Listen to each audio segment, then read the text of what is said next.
कई बार ऐसा होता है कि हम जो कार्य करते हैं वह दूसरे का समझ करके करते हैं। यदि हम ये समझें जो हम कार्य कर रहे हैं वह हमारी पहचान बनाएगा, हमारी शान बनाएगा, यही हमारे लिए हो रहा है, तो आदमी बहुत अच्छे से कार्य करे। आदमी कार्य तो करता है पर निपटाने का कार्य करता है, स्वार्थवश जल्दी जल्दी कार्य करना चाहता है। वह भूल जाता है कि मैंने आज एक व्यक्ति का कोई कार्य किया, वह 4 लोगों को बताएगा। यदि अच्छा होगा तो मेरी प्रशंसा होगी और बुरा होगा तो मेरी बुराई होगी।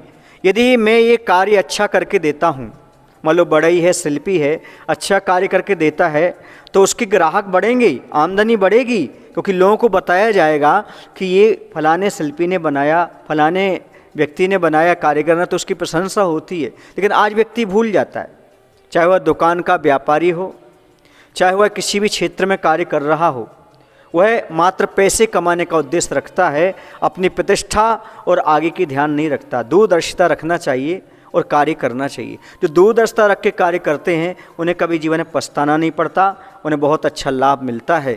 इसलिए कहते हैं जो दूरदर्शी होते हैं वो वास्तव में भगवान के समदर्शी होते हैं।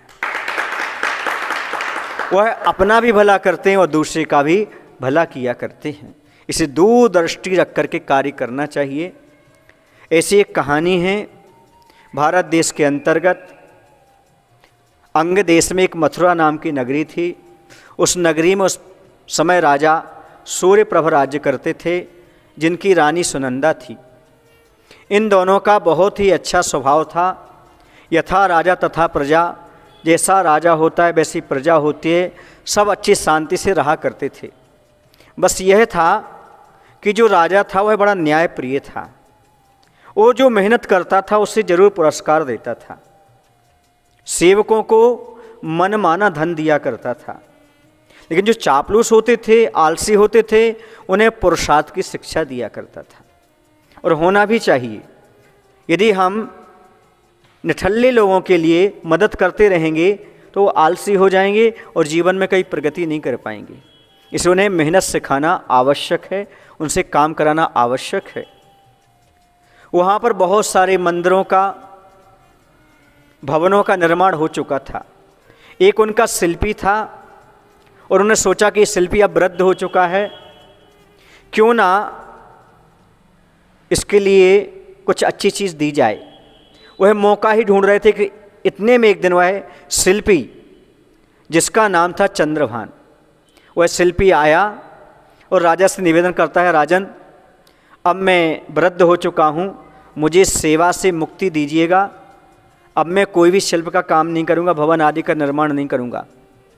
राजन ने कहा ये बहुत अच्छा अवसर है इसे पुरस्कार देने का। और राजा ने कहा भाई मात्र एक और अच्छा भवन बना दो, 3 मंजिल का, 3 खंड का भवन बना दो, इसके बाद हम तुमसे कोई कार्य नहीं लेंगे। बस ऐसा बनाना कि आज तक तुमने बनाया है उसमें सबसे सुंदर वही भवन होना चाहिए।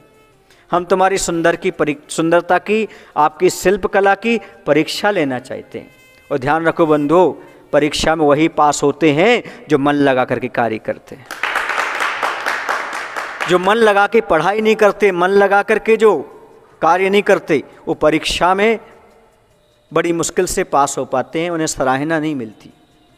यह वृद्ध हो जाने के बाद इसने सोचा देखो राजा कैसा कर रहा है, मैं तो वृद्ध हो चुका हूँ। सेवानिवृत्ति की बात की, उन्होंने कहा एक और भवन बना के दो। उसने बेमन से, अभी तक तो अच्छे मन से बनाया था, लेकिन एक बेमन से 3 खंड का भवन बना तो दिया, पर सबसे घटिया बना। अभी तक के हिसाब से उसने सबसे घटिया बनाया।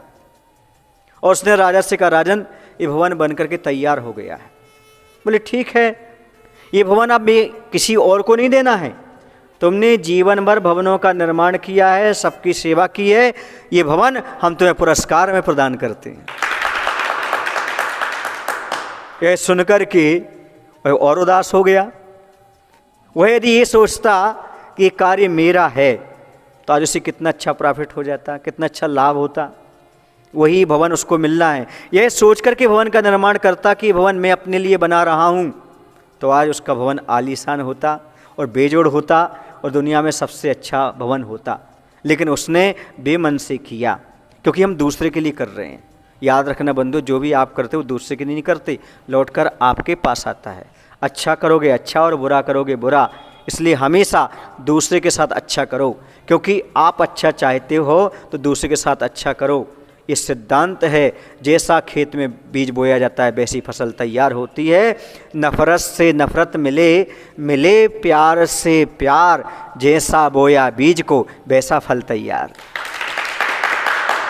इसलिए दुनिया को वो देने का प्रयास करो जो तुम चाहते हो, चाहे वह शिल्प के रूप में हो, कला के रूप में हो, चाहे मदद के रूप में हो, चाहे किसी भी रूप में हो, आप वह चीज़ दीजिएगा जो आप पसंद करते हैं। इस कहानी से यही शिक्षा मिलती है बंधुओं, कभी ये ना सोचें कि हम समाज का काम कर रहे हैं समाज के लिए, मंदिर का काम कर रहे हैं मंदिर के लिए या अन्य के लिए। ये सोचें यह सब हम अपने लिए कर रहे हैं, हम निमित्त दूसरे को बना रहे हैं, लेकिन यह सब लौट करके हमारे पास आना है। तो निश्चित रूप से आप कार्य अच्छी कुशलता से कर सकते हैं और धर्म ध्यान भी कर सकते हैं, साथ में आप अच्छा पुरस्कार भी प्राप्त कर सकते हैं। बाद में आपको पछतावा हाथ नहीं लगेगा। बोले महावीर भगवान की जय। आचार्य विद्यासागर जी महाराज की जय।